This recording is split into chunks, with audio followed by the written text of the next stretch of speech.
a couple extra months for you to get it done, but you're here now. Give us an idea kind of what the feeling is like at this moment.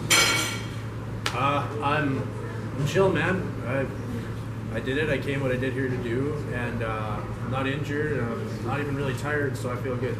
I can't imagine that you would have wanted things to play out the way they did. I'm sure you would have rather fight, a couple months ago. But in any way, did it help out at all? I mean, like, going through a fight with you, getting a little extra time to prepare. I mean, was there any benefit at all of having your debut delayed? No, because I got super bummed and then I got drunk a bunch of times, so I had to completely restart getting in shape after that. But that's fine. That's what it was.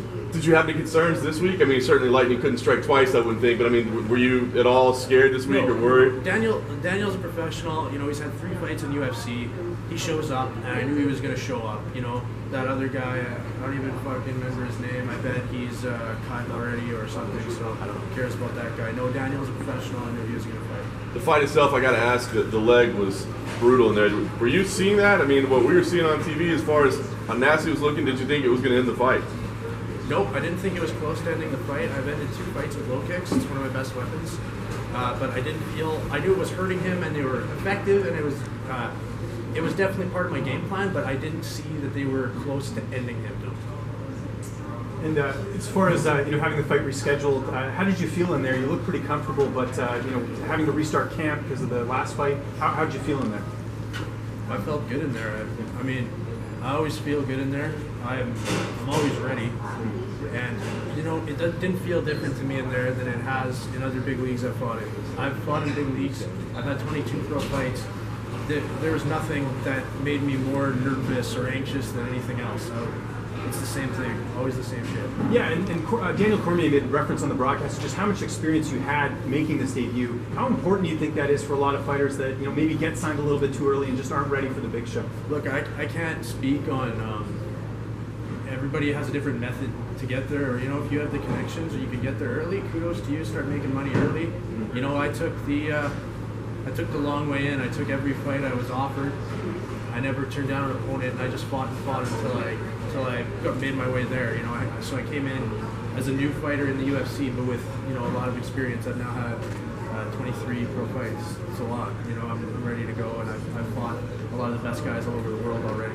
And one other thing, just I know I even saw the post-fight quote. You don't really care what the crowd says. I know there's some people probably booing. Does that make it a little bit easier that you don't even worry about that? You just go in and fight your fight? Yeah, you do. A lot of times hear it. No, you don't hear everything, but I mean, I hear sometimes the crowd booing because they want a couple heavyweights to walk in and just close their eyes and slug. But I mean, like I said in the post-fight thing, I got rent to pay, so I need that win bonus. I'm going to go in there and get a methodical win. Some of my fights go to decision, but I feel like I'm very technical for a heavyweight, and hopefully people can appreciate what I'm able to do. For a guy from Alberta, it actually seemed like the crowd was on your side. There was a lot of cheering, people cheering your name.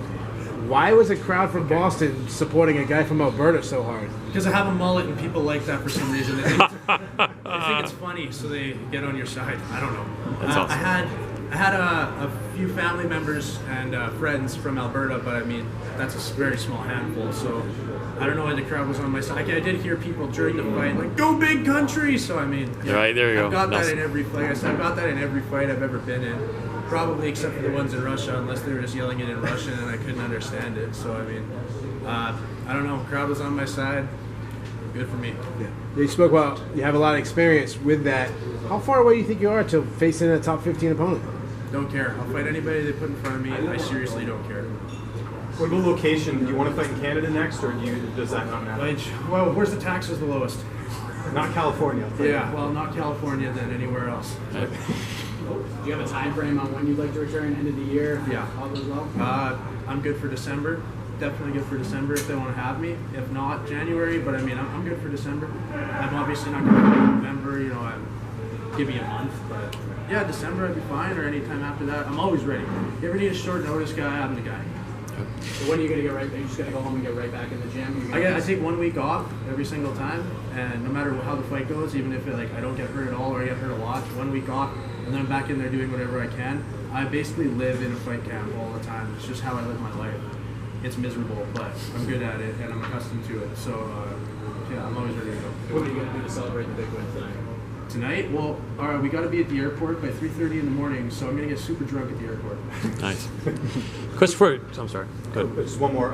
What's the future of Danger Cats right now? I know it's kind of been on hold because of the debut and everything, but what's next with that? I'm sure I got to be on the Danger Cats podcast as soon as I get back. I don't know what Hack's up to right now, but I guess shout out to all the Danger Cats in Canada and America and abroad, because they're all over the place. I'm sure there's some in the crowd. Maybe that's why they're cheering for me. Who knows? So your leg kicks are your specialty. A lot of people don't throw them because they don't want to get hit when they're throwing them. What allows you to throw your leg kicks so effectively? And are you just not worried about what comes back or what? No, I set them up or time them well, and I don't usually get hit off of them. So I'm just able to time them or, figure out how to do them in such a way that I usually don't get caught too much off of them. Yeah, very effective for MMA. I would think we're going to start seeing it more as time goes by, and you're definitely a great example of using them effectively. So, great work, bro. Oh, thank you.